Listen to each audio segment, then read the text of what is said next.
Ce nom de Gilberte passa près de moi, écrit Marcel Proust dans Du côté de chez Swann, formant, passager céleste au milieu des enfants et des bonnes, un petit nuage d'une couleur précieuse, pareil à celui qui, bombé au-dessus d'un beau jardin de poussins, reflète minutieusement, comme un nuage d'opéra, quelque apparition de la vie des dieux.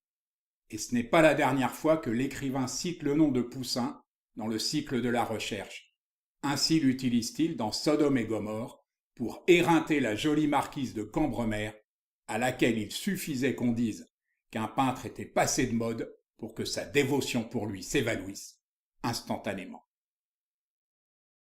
Après de multiples tentatives et malgré la protection active du cavalier marin, un poète italien installé à la cour de Louis XIII, Nicolas Poussin ne put rejoindre la colonie française de Rome qu'à l'âge de 30 ans, dans l'atelier de Simon Vouet.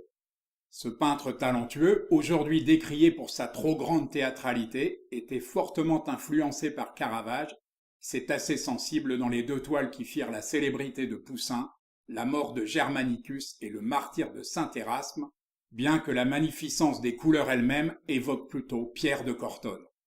Confisqué par les troupes françaises, ce dernier tableau restera 20 ans au Louvre, avant d'être rendu au Saint-Siège.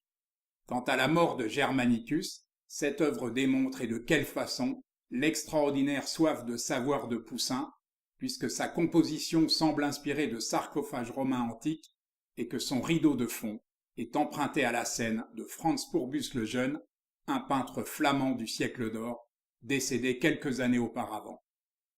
Nicolas Poussin fut en effet un lecteur et travailleur acharné, étudiant tout à la fois l'optique, la géométrie et la perspective, ce qui lui valut d'être le premier cas connu de burn-out dans l'histoire de la peinture.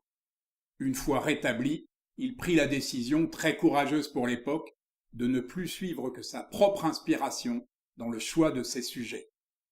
Heureusement pour lui, Cassiano dal Pozzo, secrétaire du cardinal Barberini, lui resta toujours fidèle, lui assurant des revenus suffisants. Cette liberté nouvelle accoucha de deux chefs-d'œuvre, Les Philistins frappés de la peste sur un thème tiré de la Bible et L'Empire de Flore, librement inspiré des Métamorphoses d'Ovide.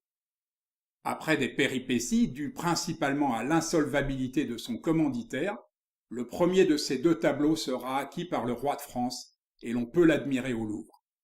Quant au second, il a parfois été suggéré qu'il serait une allégorie de la gaieté, faisant comme un pendant à cette allégorie de la tristesse que serait la peste, et il faut aller jusqu'à Dresde pour le contempler. La rencontre du dominicain, qui l'initie aux institutions harmoniques de Josefo Zarlino, va donner une nouvelle dimension à la peinture de Nicolas Poussin. C'est visible dans le triomphe de Neptune comme dans le triomphe de Bacchus, deux toiles qui prouvent combien le sentiment de la nature est prégnant chez Poussin. Il ne fera que grandir. Plus le peintre vieillira, plus la taille de ses personnages diminuera et plus le paysage se fera présent jusqu'à cette suite des 4 saisons dont nous reparlerons, qui font de Nicolas Poussin un précurseur indiscutable du romantisme. Poussin est arrivé à maturité et les Italiens en sont si conscients qu'ils n'hésitent plus à voir en lui le digne successeur de Raphaël au point que les Français s'en alarment. Peu soucieux de respecter la volonté de Nicolas, qui souhaite rester en Italie, Richelieu lui offre la charge de premier peintre du roi. Multipliant les conditions, qui sont toutes acceptées sans sourciller, et après avoir reçu une lettre personnelle de Louis XIII, Poussin comprend la mort dans l'âme qu'il ne peut davantage se dérober. Reçu à la cour comme un prince, logé aux Tuileries et doté d'une pension on ne peut plus considérable, le peintre réalise vite qu'il va devoir renoncer à sa liberté. Mais ceci est une autre histoire que je vous conterai prochainement.